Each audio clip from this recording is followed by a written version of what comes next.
Do you have a narcissistic spouse, friend, family member? Sometimes they confuse you because they can be so mean and so hurtful. No matter how hard you try, you just can't seem to get through to them. They always seem to have some issue with you. And even when you think you have finally figured it out, how exactly you're going to make everything okay for them or with them, they never fail to hurt and disappoint you. When my kids were toddlers, they did this thing where one minute they would be perfectly happy and the next minute they would have a complete meltdown. Somebody could look at them the wrong way and suddenly the whole world would be ending. Well, my little toddlers, they had something in common with narcissists. One of my longtime viewers said something very interesting. He said something about narcissists being like toddlers, being very immature, and he's totally on point. Narcissists tend to have a very low EQ or emotional quotient. They tend to have toddler-like reactions to things. Some narcissists are as mature emotionally as 12 or 13-year-olds, to be fair. So for toddlers, the mood swings, the ups and the downs, ages 18 months to 2 or 3 years, they kind of go through this thing where they're the center of the world and everything revolves around them. Well, that's perfectly normal for toddlers, and they usually grow out of it unless they grow up to become a narcissist, in which case it seems like they kind of get stalled emotionally in that area. So how is it that toddlers are so moody? Why are they so moody? And what does this have to do with narcissists?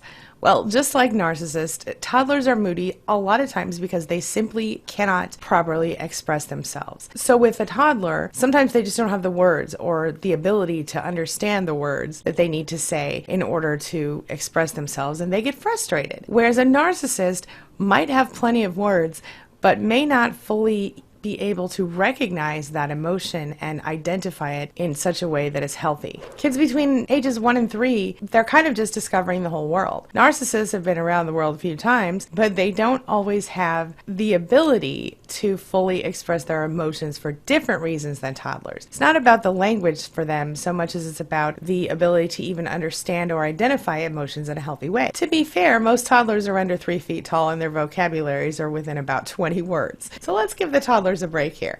So here's an example of how these two things are kind of similar. Let's say we have a toddler who really loves cereal, but this toddler prefers Fruit Loops to Cheerios, and he doesn't know how to say that to his mother, so every time she serves him Cheerios, he gets real upset, screams and yells and throws things and acts crazy. She has no idea why, because he said he wanted cereal, but he can't identify, because he doesn't have the word for Fruit Loops. He can't identify the Fruit Loops. So in a similar situation, a narcissist may come home from work one day and just emotionally vomit all over you and scream at you and yell at you and start a big fight for no apparent reason, and you have no idea why. Well, that might be because he had a bad day at work and doesn't really know how to properly express those emotions. So not being able to properly express emotions, one similarity between narcissists and toddlers. The next thing that toddlers and narcissists have in common is they cannot handle waiting. Not only that, they have no sense of time. They don't know or appreciate what delayed gratification is all about. And this is true on all counts for both narcissists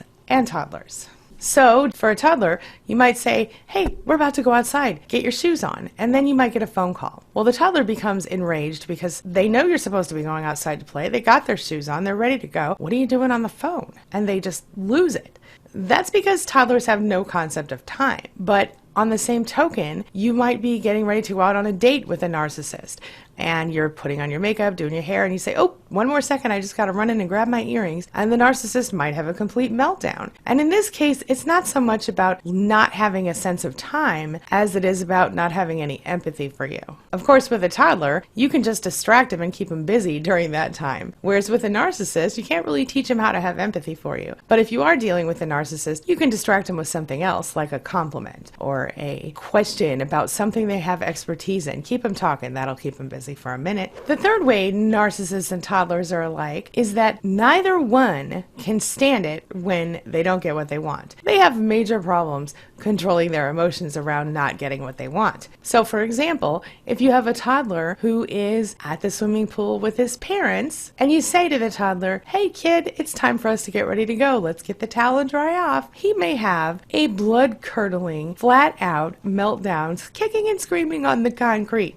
And you may be completely floored by this because you've been at the pool for the last 3 hours and you're exhausted. Y'all got sunburns. It's time to go home, right? On the same token, if you're out on that date we talked about earlier with the narcissist, they may decide at some point that they want to go climb a mountain in the middle of the night. And you might say, you know what, I'm not going to do that. I'm going to go home because I'm tired and we've been out since this afternoon and it's 4 a.m. or whatever. And the narcissist, instead of understanding logically that, oh, well, that makes sense. Maybe she is tired or he is tired. The narcissist might just act exactly like the toddler acted at the pool, only not so blatantly. I guess they could act it out that way, but in most cases, they'll throw a different kind of temper tantrum. For example, they might give you the silent treatment for a week, or they might get angry at you and storm off into the night, leaving you to find your own way home. Lots of different things that could happen. But the reason, again, in both cases, is that they don't have the emotional skills required to settle down enough to logic their way out of the trouble, out of the mood, out of the rage. So with a narcissist, just like with a toddler, there are certain things you can do. In both cases, it involves acknowledging their feelings and naming the feelings. I understand that you aren't ready to go home right now, but this is how it has to be, or whatever. You have to kind of calmly tell them when they're toddlers. When you're dealing with a narcissist, you might want to try a different approach, like, well, I understand that you want to stay out because you're so much younger and wilder and crazier than me, or whatever words that you think they want to hear, but I gotta go home, I'm tired. I'll just take an Uber, I'll see you later. Neither approach resolves the problem with the toddler or the narcissist, but in both cases, that's the best thing you can do. And in both cases, you want to avoid extreme emotion. You don't want to get angry, upset, or throw yourself on the floor next to them and scream with them. In both cases, it'll take time before they're able to connect to their emotions. And in the case of the toddler, they might actually get there at some point. When we're talking about the narcissist, that might be a whole other ball of wax. But at least they'll settle down if you don't give them an emotional reaction. Ray Rocket. Another way that toddlers and narcissists are similar is that in both cases, each of them wants what they want, when they want it, how they want it. They want to call all the shots and they want to do exactly what they want to do, whatever they please. And when they try to get that, whatever it is that they want, or try to do whatever it is that they want, whatever makes them excited or happy or interested, and they are told no, well, watch out. In both the cases of the toddler and the narcissist, you're going to see some drama. Now here's one technique that you can use on both toddlers and narcissists, and that is to give them a choice. For example, if you have a toddler who's potty training and screams every time you say, okay, let's go to the potty, maybe you could buy 2 or 3 different potty chairs of different colors and put them in different parts of the house, and then say to the toddler, instead of, okay, it's time to go to the potty, you could say, which potty do you want to use today, Mr. Toddler? And when we're talking about a narcissist, maybe you don't want to put potties all over the house, but maybe you want to do something a little different. Like if you are co-parenting with an ex-narcissist and you need to rearrange pickup times, maybe instead of telling them, hey, we're going to rearrange the pickup times, this is how it's going to be, maybe you could say to them, would it be better for you if I dropped Billy off at 3 o'clock instead of you having to drive all the way to me and picking Billy up? Or would you rather meet me halfway? Or would it be better if we did this? And that's not necessarily the best example, but the idea is that you give them a choice, whatever it is.